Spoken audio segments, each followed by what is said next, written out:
Okay, in this video we're going to talk about the actual graphs of rational functions. And so the guidelines for graphing a rational function are listed in this box. The first thing you're going to do is factor both the numerator and the denominator of the rational function. Then we're going to find the intercepts, we're going to find the asymptotes, and then we're going to graph. So we want to find some key aspects of the graph before we try graphing it and just plugging in numbers. So first thing I'm going to do is factor this. So if I factor the top, I'm going to get 2x minus 1 times x plus 4. And if I factor the bottom, I'm going to get x plus 2 and x minus 1. So we factor it. Then we want to find all these pieces of information. So the intercepts. Okay, so the x-intercepts occur whenever you set the top equal to 0. So if you think about that, what you're saying is, when is the y value going to be 0, or when is this expression going to be 0? It will be 0 when the top is 0, right? So if you have 0 divided by anything at all, you get 0. So if the top is equal to 0, y is 0, we have an x-intercept. So if I set the top equal to 0, I'm going to do 2x minus 1 equals 0, and I'm also going to do x plus 4 equals 0. So our x-intercepts happen at 1/2 and at -4. So I can go ahead and plot those x-intercepts, x equals 1/2, x equals -4. So at positive 1/2 and at -4, we have x-intercepts. To find the y-intercept, what you do to find the y-intercept is you just plug in 0 into the function. So if I plug in 0, what is r of 0? That's going to tell me the y-intercept. If I plug in 0, all of my terms with x will go to 0. They'll be gone or negated. So we just have -4 over -2, which if we divide that gives us +2. So the y-intercept happens at +2. So I know our graph will cross through at +2. Asymptotes. So the vertical asymptotes, remember, are the places where the bottom equals 0 as long as you don't have the same factor on top. So because I don't have the same factors on top that I have on bottom, both places where the bottom is equal to 0 will be vertical asymptotes. So that's going to give us vertical asymptotes at x equals -2 and at x equals 1. Two vertical asymptotes here. So at x equals -2, there's a vertical asymptote here, and at x equals +1, we have a vertical asymptote here as well. And then the horizontal asymptotes, remember those occur, if you look at the original function, you don't have to look at the factored form, you check the degree of the top and the bottom, which means we're going to look at those leading terms. The degree is the same, they're both x squared. So we take the ratio of the coefficients in front of those terms, which means the horizontal asymptote happens at y equals 2 over 1, which is y equals 2, which means we have a horizontal asymptote at 2.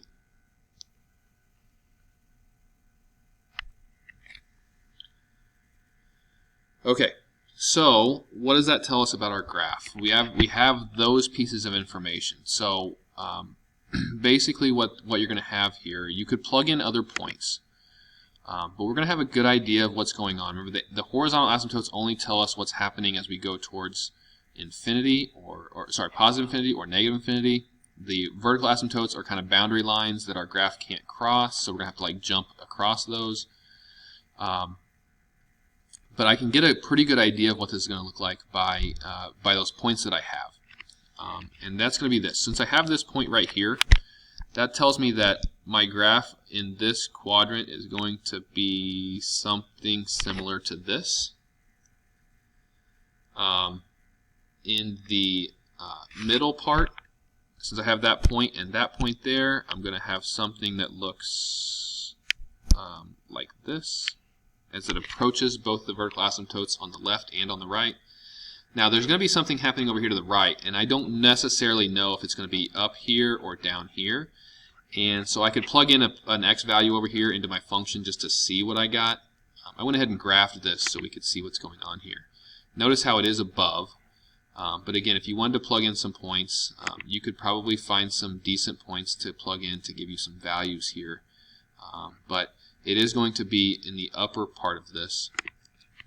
So I'm going to graph the other part of this up here in this upper right quadrant. So that's what our graph would look like. And again, it's kind of hard to get that very specific from the information that we found, but we found some pretty important things like the intercepts and the asymptotes to do that. What I want to show you is how you can visualize these asymptotes and so forth on the graph in Desmos. So here I have the graph, and I highlighted the points that we were concerned about. The x-intercepts happened at -4 and at +1/2. The y-intercept happened at +2. I'm going to go ahead and throw in the asymptotes here. So we had a vertical asymptote at -2 and at +1, and notice how the graph reacts to those vertical asymptotes. They are approaching those vertical asymptotes. They are not crossing those vertical asymptotes. We had a horizontal asymptote at 2. My graph does cross through that horizontal asymptote here in the middle, but that's fine because remember, a horizontal asymptote only tells us what happens on the far left and far right of our graph, and you should see that our graph is approaching that line, but it will not cross it on both sides, to the left and to the right, of that boundary of 2. If you zoom out, you can see that even better. It's just approaching it. It's never going to cross there. Same thing with the vertical asymptotes. We're not crossing those. We are approaching those. But that's what our graph will look like. And if you want to graph those asymptotes as well, it does help you to visualize what's going on. I would make those dashed lines instead of solid lines to realize that they're not actually part of your graph, but they do help you in terms of making those boundaries for when you make your graph. So I'm going to get rid of this. We'll look at the next example, and then I'll pull those up as well. So we have x squared minus 25 over 2x squared minus 8. So the first thing I'm going to do is factor on top. That's x plus 5 and x minus 5. On bottom, if you factor out a 2, then you're going to get x squared minus 4. So I'm going to factor out the 2 first, and then x squared minus 4 would become x plus 2 and x minus 2. So there's our factored form. Let's go ahead and find all those pieces of information. So the x-intercepts. The x-intercepts happen when the top is equal to 0. So we set both x plus 5 equal to 0 and x minus 5 equal to 0. And we get x equals -5 and x equals +5. There are our two x-intercepts. The y-intercepts happen when you plug in 0. This is not a great number if I plug in 0. F of 0 in this case is going to give us -25 over -8. So 25/8 would be our y-intercept. Again, not a great number, but at least I have a point there I could plot. That's slightly over 3. And then vertical and horizontal asymptotes. So vertical asymptotes, set the bottom equal to 0, as long as it's not the same as a factor on top, which they are not.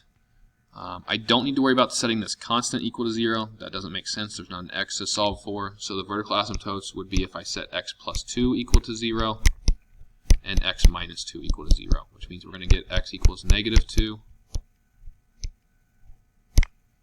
and x equals +2. Those are vertical asymptotes. And then the horizontal asymptote, again, I check the degrees. They're both x squared, so I do the ratio of the coefficients, which means our horizontal asymptote is going to be 1 over 2 if I divide those. Okay, so a few things. Vertical asymptote at -2 and at +2. A horizontal asymptote at y equals 1/2. And then the only points that we have here are x-intercepts at -5 and at +5. A y-intercept at 25/8, again just over 3, so it would be right around in here. And that's all we've got. so far. Now, because I know that my only x-intercepts happen at -5 and 5, I know that these pieces are going to look like this. The one in the middle is not going to be like the last one. It's not going to come down and cross through here because I don't have another x-intercept. So because I don't have another x-intercept, what's going on in the middle here is going to look very much like a parabola. It's going to do something similar to this in the middle here. So we'll go ahead and graph that and see if that's what happens. But it can't cross through the x-axis. It can't go down because I don't have any more x-intercepts. So we'll check out Desmos. Here's the graph that we just made. Again, if I pull up the asymptotes here, we have 2 and -2 vertical asymptotes. 1/2 are horizontal asymptote. You can see that those are serving as boundary lines.